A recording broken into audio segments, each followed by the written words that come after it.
There was a period of time, as of right now, just over a decade ago, where there were career opportunities that I had. There were speaking engagements that I had. There were invitations. I just sold my startup, and there were a lot of doors that were opening. And I also was a stay-at-home dad, while my partner at the time worked a traditional job outside the house. I was leading the ship with our two sons.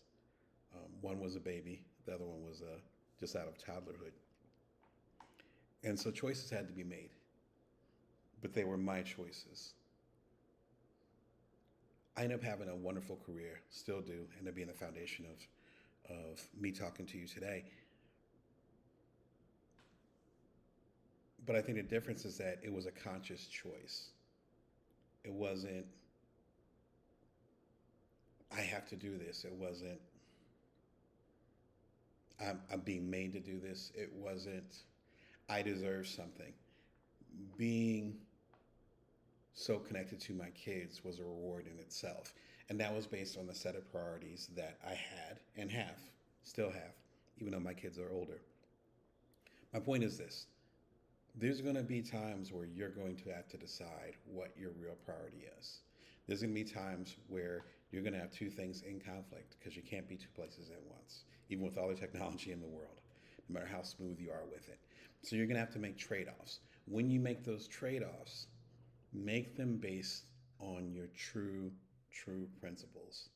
Otherwise, if you end up making those trade offs, then you'll be stuck in this what if cycle. What if I did this? What if I did that? There are major opportunities that I had to say no to because my family needed me. But my family priority at that time and still was above all else. But you have to know what your priorities are. If you know what your priorities are, then you can stick with them. If you stick with them, then you're able to not have as many regrets, if any. But it has to be a conscious trade off. It can't just be something that you feel like you have to do. But to understand that, you got to know your principles. If you haven't figured it out, what hill are you willing to die on? If you don't know that, how can you make good decisions and good trade offs?